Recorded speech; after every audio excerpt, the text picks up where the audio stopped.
Yo, what's up? It's your boy Dragon back here with another YouTube video, and today I'm gonna be showing you guys my basics on Photoshop and simple things you need to know before you get started. Let's get straight into the YouTube video. So when you first log into Photoshop, you will see 7.5 default Photoshop size.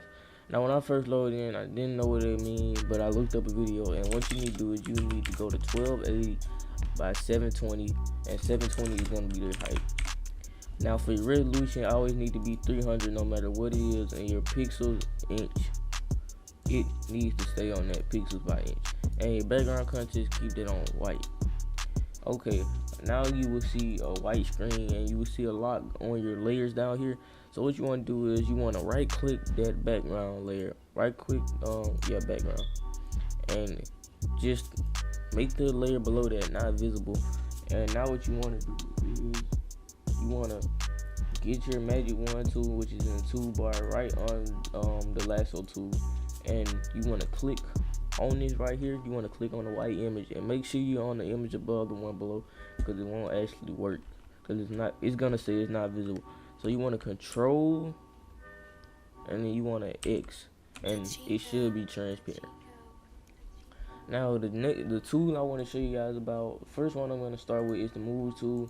It's literally its name. You can move stuff around with it. It's very simple, nothing hard to it. The next tool is the rectangular tool, which you can cut stuff out with and stuff like that. So say I want to cut something out here around the pack, you would trace around it, and you can hit Control X on it to actually erase it. It's not working because it's locked. Okay, Control X to erase it. Well, it's not erasing, but this is what you gotta do. I'm gonna go to another image. So I Control X. Yeah, you see, I erased it.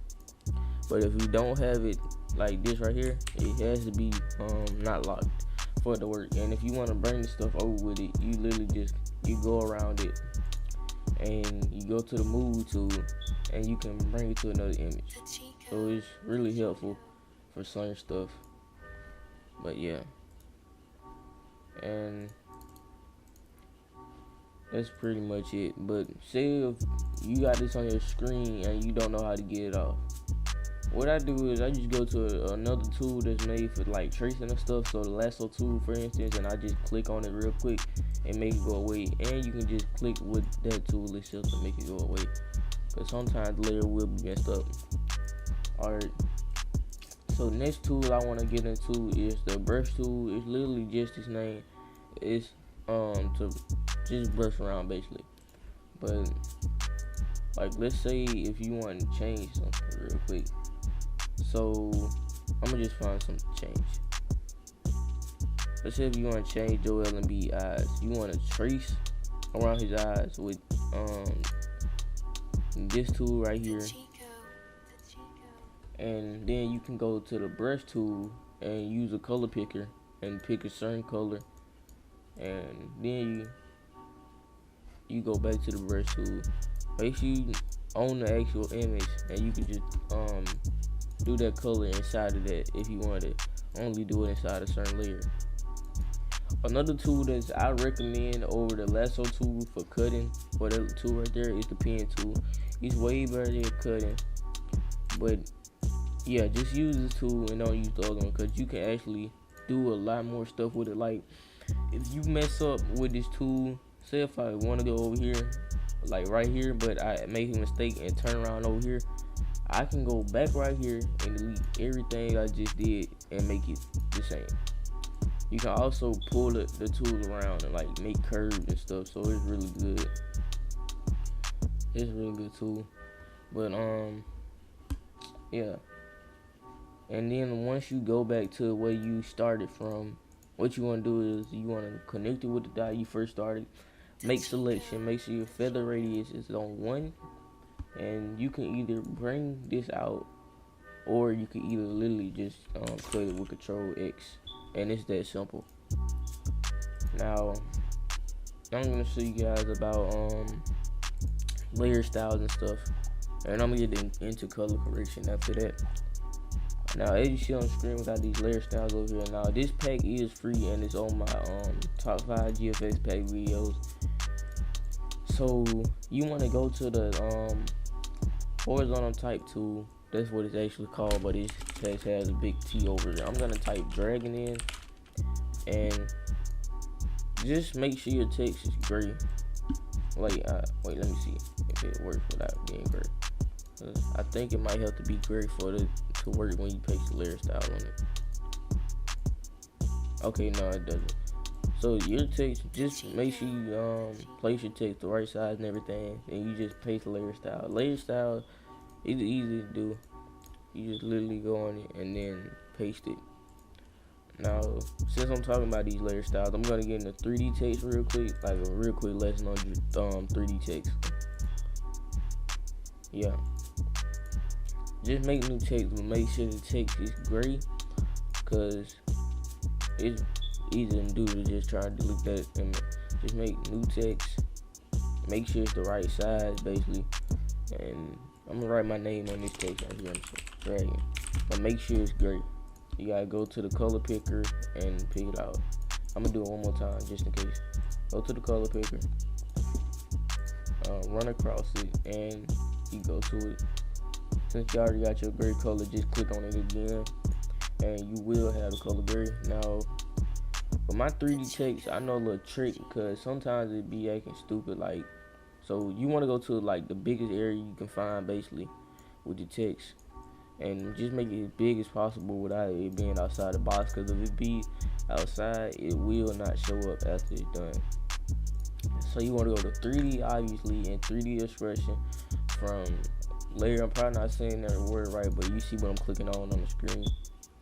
So as you click on that, you will see that your text is 3D, and you can move it around any type of way, all that type of stuff. But yeah, and just make sure that it's gray. Don't do another color, because I made a mistake when I first started, and I had to learn how to do it to make it look good. Okay, so you see how the pixels are showing?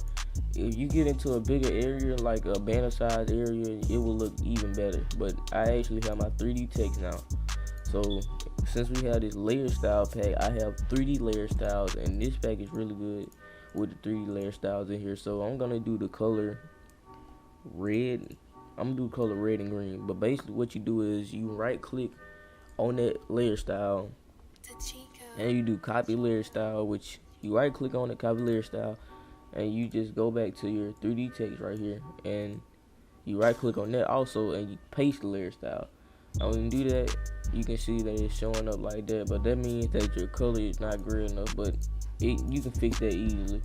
If you don't even want to redo your color, you can just put this setting up, because I like to mess around with this myself. I think that it wasn't on Interglow or whatever, but it's just, yeah, it's pretty easy to do. 3D text not hard, but just make with your gray color, make sure the color is gray enough so it can try to work out better and actually look better. I mean, like, but yeah, that's really it for all that. Let me see what else I can talk about. Rectangle tool, you literally just make a shape with it, but always make sure your stroke is the same color as your fill. I'm not gonna really talk about that too much, because that's just simple and really not that many reasons you should be using that, to be honest. Let me see what else. That's pretty much it. And you just got this this brush tool. Another thing I wanna, yeah, you got this brush tool. But that's it. You just brush around with it. Let me see what else I can talk about.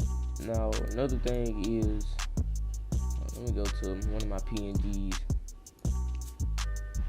When you have a 2K character, whatever, I always go to camera raw filter. It's in your filter section right beside 3D. And this right here, you want to turn your exposure up a little bit and turn your texture up a little bit. Now, I personally like doing it. I don't know about you guys, but I like the way it looks when my texture goes up.